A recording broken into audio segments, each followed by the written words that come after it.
is Amelia, and welcome back to another episode of Man Frank C. Today I want to do another chapter of the ALIKES series. I'm going to be comparing a fragrance I just talked about maybe about a week or so ago.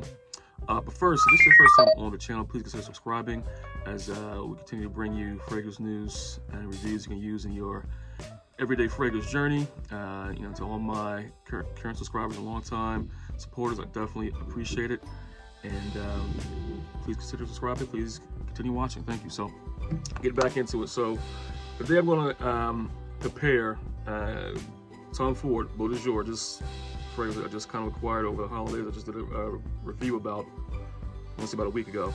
Compare that to one I've had for a long time. This is the Davidoff Zino. I've had this.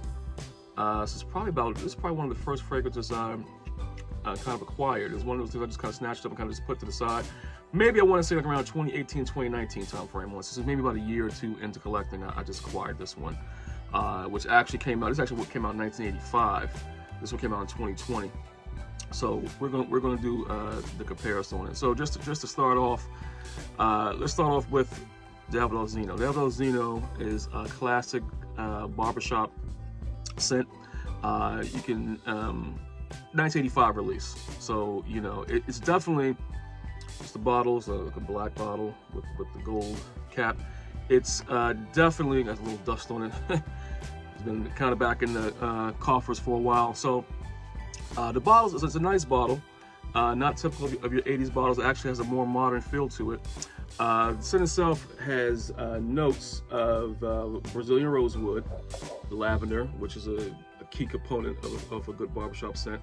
Clary sage, bergamot, rose, geranium, jasmine, lily of the valley, patchouli, sandalwood for a little sweetness, vanilla, and cedar. So once again, it's not really one of those 80s fragrances that have like a million notes in them. Like you look at Dark Noir. Dark Noir has like all types of notes in it. It's a fair amount of notes, probably about 12 notes in this, which is kind of on par with a lot of the modern scents that you see. So about this scent, it's little spray here. It's been a while since yeah. Now there's been some buzz about it. When Tom Ford Beau De Jour first came out, a few years back, about 2 years or so ago, it was a buzz comparison with Davidoff Zino. But Davidoff Zino, and now of course, once again, doesn't really smell. It's kind of like you can say Calvin Klein Obsession, one of those 80s scents that is still kind of timeless and you can still kind of pull off today.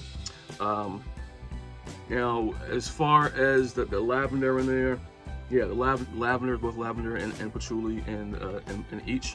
But this one has a little ruggedness to it. It's a little rough around the edges, like a lot of 80 scents are. 80 scents were like uber masculine back in the day. They weren't really soft at all. So it's definitely rugged, kind of rough around the edges. With this one, I usually, I haven't worn in a while, but when I do usually wear this, I get about 4 to 6 hours of longevity. It's not really a powerhouse on my skin. It's more of a moderate performer. It's a good scent. It's a good scent.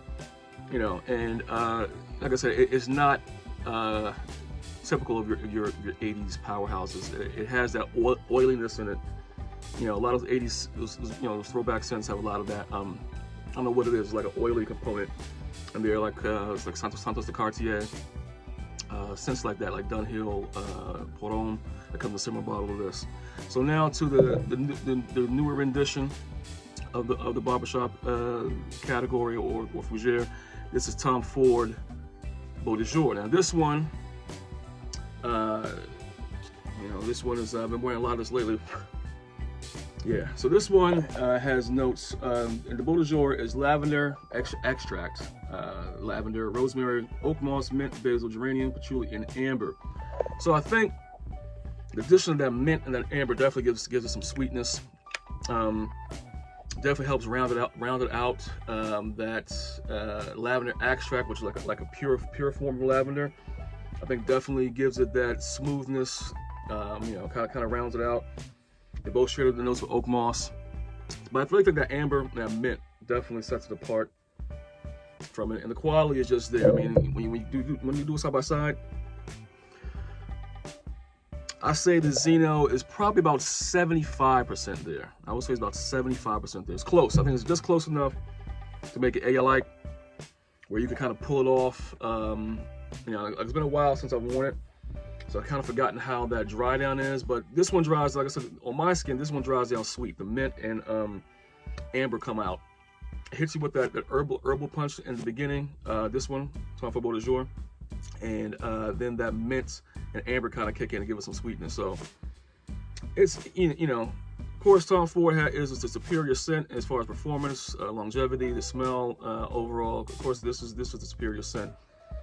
And, you know, I can't say this is a 1-for-1 of this, but if you want that same scent profile with a little more rugged, masculine edge, you don't want to pay as much. I mean, I paid like $22 for this back in 2018, 2019. I haven't done my research on how much these bottles are going for now. But you know, I don't think it's much more than what I paid for back in like the 2018 time frame. So, I mean, at the end of the day, I would say you know, this I think it's, you know, great scent, awesome scent. 150 for 1.7. This is like what was it, 3.4 ounce bottle for you know, let's say 25-30 bucks. So both great scents, and I wouldn't, like I said, I wouldn't say it's a 1-for-1 clone. It's about 75% there. So definitely great scent. Both great scents, but I have to give it to Tom Ford in the end. Friends, that's all I have for today. Until next time, take care.